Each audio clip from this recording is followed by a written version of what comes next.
Many say this is the Pug Killer, the add-on that all WoW players hate, but not only hate, that they fear. This is the tool that will ensure that you, statistically speaking, will never get into a group. That's the big fear anyway. Now this is an add-on called Archon Tooltip add-on. It's made by Archon and the Warcraft Logs team. And I did kind of exaggerate that for dramatic effect, but there is a real truth behind all of that fear. I've seen a hell of a lot of discussion over this, and certainly as somebody who played during Wrath of the Lich King and remembers gear score coming into the game, yeah, I think this is something we've got to talk about. What does this add-on do? The easiest way is to just say this. Which of these players would you rather play with? Here's Exhibit A, a player who's cleared Heroic and has got a blue number on some Mythic progression. Exhibit B, someone who has only cleared some of Heroic, but does have a Mythic kill and a big purple number. And then Exhibit C, a guy who hasn't killed anything on Heroic yet. That's basically what this add-on does. It shows you how experienced and how good a player is, which should be perfect for making sure that your raid or your dungeon has got the highest chance of success. Because being real, you don't want to waste your time. So in this case, you take player A and B, and hey, you get a free kill. Brilliant stuff. Less so, of course, for player C. And that's where this becomes scary for people. Of course, over in the world of Mythic Plus, yeah, DPSers are extremely used to finding it hard to get groups. Even in our recent video about how Mythic Plus numbers have been doing real well in Season 2, the comments are full of people who say, yeah, well, these changes are great, but guess what? Getting into a group still kinda sucks. That's obviously why this is kind of scary here. It means if you sign up to a raid and haven't killed bosses yet, the group leader will know.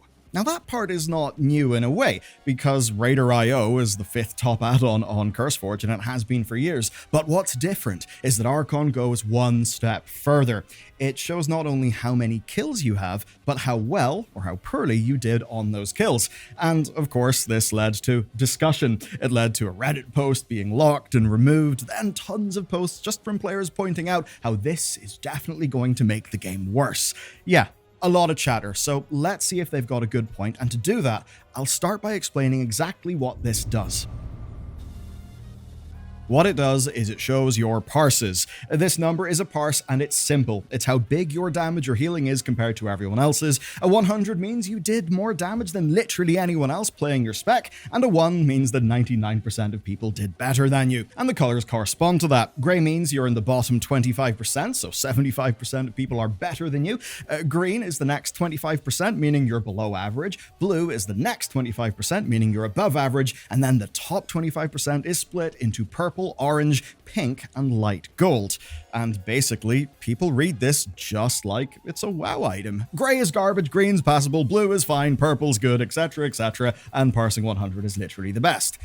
Now you can probably see how there could be an issue here. You've got to be above average to be fine, and this leads to a little bit of what I call a statistics trap. Here's the thing with statistics, they're only useful within their context. A green isn't saying that your DPS is bad, per se, it's saying that there's a lot of people who have better DPS than you. And while a grey parse absolutely could be taken to just mean you're an awful player in every way, well, a grey parse does at least mean that you got a confirmed kill. That's a pretty big part of our sampling here. Now, here's an example of our guild's kill of Styx Bunker Junker. The only parse above green was one of our tanks. Ooh, pretty bad. Most of our DPS, including me I imagine, parsed grey, but we got the kill just fine, and that was our first kill. Now that it's not our first kill, we're always getting blues, purples, and the odd orange when we're doing that boss and all the other bosses. So there is a trap here. Grey looks terrible, but in reality, a grey parse may just be your first kill, where of course your parse will almost always be very, very low, because it's your first kill. It's literally progress. The first time you tipped over the edge and actually got the boss down.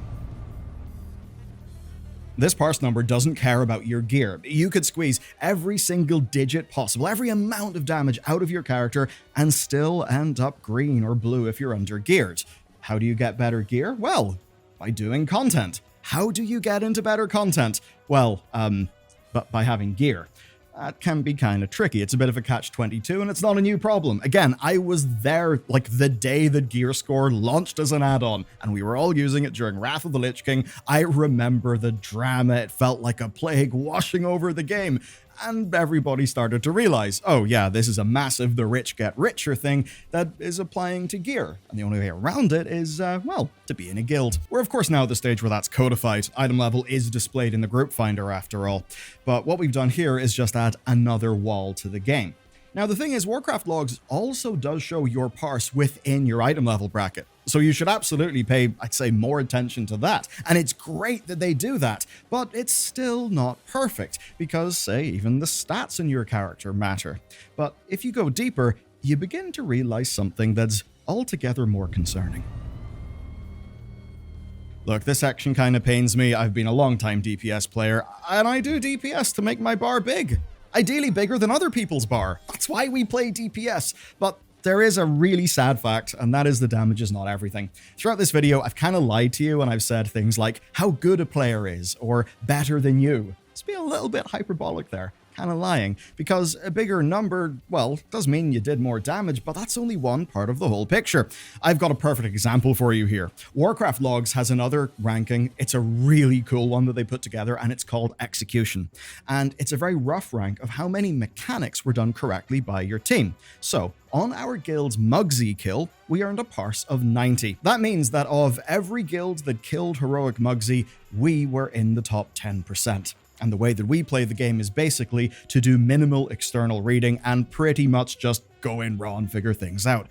We're really happy with that. And for today's video, it makes for a fairly amazing example, because if you look at our damage parses on this boss, they were blue and green, which really isn't that great. But of course you see that by having a very high execution parse, we actually didn't need to do as much damage to get the boss down because, well, we weren't failing mechanics. We weren't taking way too much damage. We're actually better players than the parses of our initial kill show. That's per the hard facts, per the data. Now then, on top of that, a player who perhaps fails mechanics for uptime, so literally standing in the fire to do more damage, they would get a much higher parse than someone who is actually doing the fight correctly. Like, say, on Vixie, you lose DPS by going into the bikes, but it's literally the most important part of the fight. You need to do the bikes. But with parse culture, you're actually punished for doing the right thing. Our guild's hunter, right, is usually the one who volunteers for mechanics. It's a good thing for BM Hunter to do, right? Works really well with how the spec's designed. It's a great thing. But it does mean that his parses sometimes look worse than he is as a player, even though those parses are because he's actually a better player and a good teammate who's taking on the mechanics. But in the pug world, that would actively harm him. So, sorry, but if you like to be helpful instead of just tunnel visioning DPS, well, in a way, good luck. But it extends to more than just us DPS people. It may totally seem that DPS people would be the hardest hit here, but that is absolutely not the case, especially in the hands of people who don't really understand these numbers, because healers will be utterly slammed here. Healer parses are almost completely useless, right? They are a joke. Never take them that seriously. The best way to get a high healer parse, funnily enough, is to basically troll. You need to force the group into taking massive amounts of extra damage, so maybe that DPS player who stands in the fire for uptime is actually helping you parse as well, and you'll also need to do kind of bad manner things like heal sniping your co-healers, which is obviously a really bad thing to do as a player. It's a bad way to heal. It's overall less efficient for the group. So healing parses completely obfuscate that the actual best healers will be in groups who take less damage and mitigate more damage. They'll also be sharing their healing evenly with their co-healers, so everything is smooth for their team. That means they're good healers, but they'll have bad parses. Now, I would trust my guild's healers to heal anything and everything, but their parses are usually green. There is no way on earth that a green parse reflects their level of skill. Say when shit hits the fan and someone needs an external, all of those things that actually matter for the role of healer, they do stellarly. And seriously, of all the players that I have played with since I began raiding in Wrath, they are the healers that I would trust the most. Yet, because healer parses are bullshit, they would get screwed over by this. And it's kind of similar for tanks. Tank parses are based on damage, which is okay. You do want a tank who can put out a bit of damage, sure, but you probably want to focus on a tank that can maybe position the boss and handle mechanics perfectly. That's more important than damage for a tank. What if I told you that, in a way, it actually gets worse, and for a likely completely unintentional reason? So the Archon team tried to put in safeguards here. Your first kill of a boss probably won't look great, so they decided that you need to have 20 heroic kills before it shows parses. That, of course, will mean that your parse will look a lot better, but 20 is quite a few kills. That's 2.5 clears of the rate. Anyone under that has got a far less impressive basic tooltip. Take our 2-night-a-week guild as an example. We'll have Galliwix down in our next raid night. He's at 33% now, so that's pretty good. I'd be comfortable with really any of our members joining a heroic pug and doing a great job with mechanics and damage. Again, you need only look at the execution rankings that we get. We're clearly a group who know how to actually do the fights. Yet, say, this add-on would make us look like genuine second-class citizens despite raiding 6 hours a week, and all because we just haven't got 20 kills yet. Now, this does not matter to me. I only raid with my guild. I imagine it's like that for most of my guildmates. But, of course, it's not going to be like that for the majority of people who will be pugging, because pugging is fairly massive. So that's if you've got under 20 kills. But if you have 0 recorded heroic progress at all, you will actually look like a complete non-raider. Even if you had, say, cleared normal with huge parses, this only shows heroic. Which, I mean, hey, normal and heroic are different things. One is harder, but it does mean that if you, say, have completely maxed out normal and you want to move into heroic, you might have a harder time getting into a pug. And what that does is change up the incentives. You see, in a way, it won't matter as much for this particular raid tier because, well, the raid's already been out for a few weeks. But if this is going to be a standard thing, if it takes off in raiding populations the way that, say, Gear Score ended up taking off, well, you better get yourself some heroic kills within the first few weeks of the tier, because after that, you will look like a genuine nobody. And while Archon offers an opt-out feature, it's, well, an opt-out feature, right? It's not an opt-in, it's opt-out. Anyone who does not want to show their info will look like they have something to hide. So it's not like that even helps. Now, the Archon team say they've made this because it's been a long time, high requested feature, which completely makes sense to me. They say they're the people in the position to do it. And that is definitely the case. That's all fair and true. And if you are pugging regularly, this is definitely useful.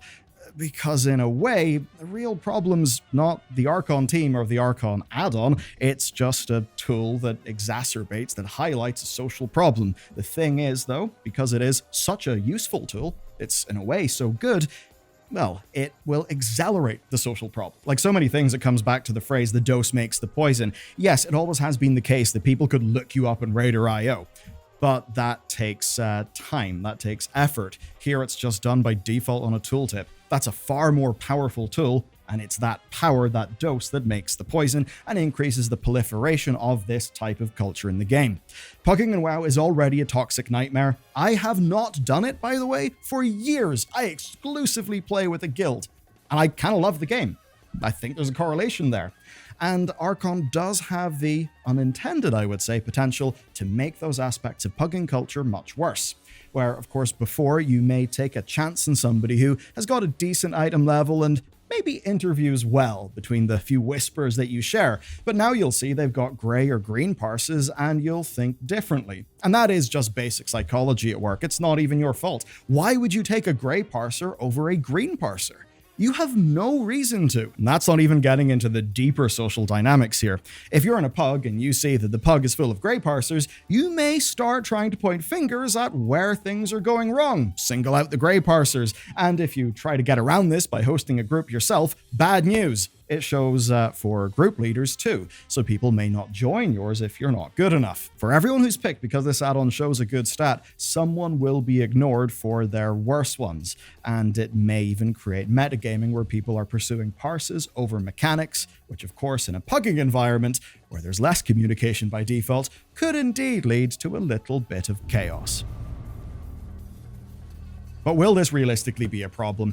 Well, I'd say this probably isn't going to be a huge deal. The add-on is not in CurseForge. It could change if it ends up in CurseForge and actually takes off within the community, which is why this is worth talking about.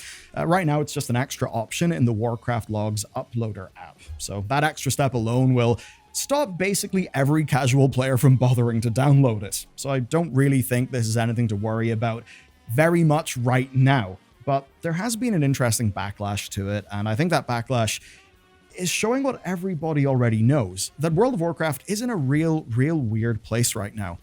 As a raider, I'm having a fucking brilliant time. And look, there's a lot of people in our Mythic Plus video, even though that video is talking about how the numbers genuinely seem to be better, how Blizzard are making just a real good effort of cleaning up their dungeons. Yet the comments are full of people talking about, yeah, you know, it's really fun, but pugging is still a nightmare. But getting into groups is still a nightmare. So WoW's got this problem where pugging is very toxic. However, right, it is just about the main way that most people interface with the higher end aspects of the game. And as much as I could sit here, or maybe Preach could sit in his chair and say, get a guild, find a guild. We've been saying that since Mists of Pandaria.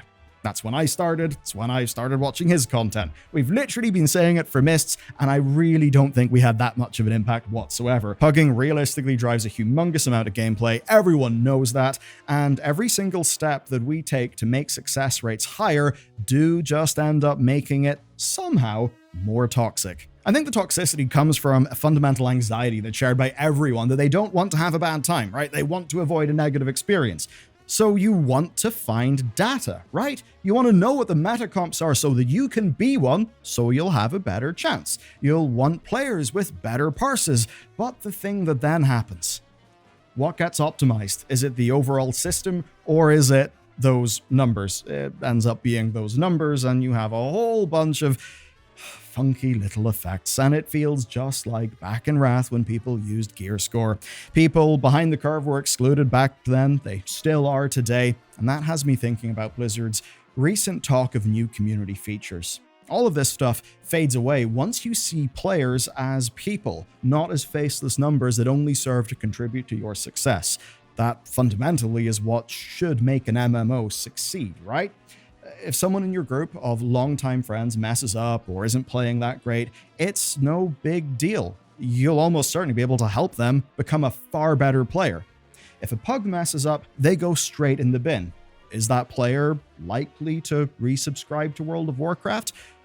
Certainly less likely. So if Blizzard can improve community features and get more people into guilds and, you know, consistent groups for keys, that's the real fix here. Basically, the way to fix pugging is to kill it. Or, as Blizzard have already been doing with raid design for years, to make DPS less important.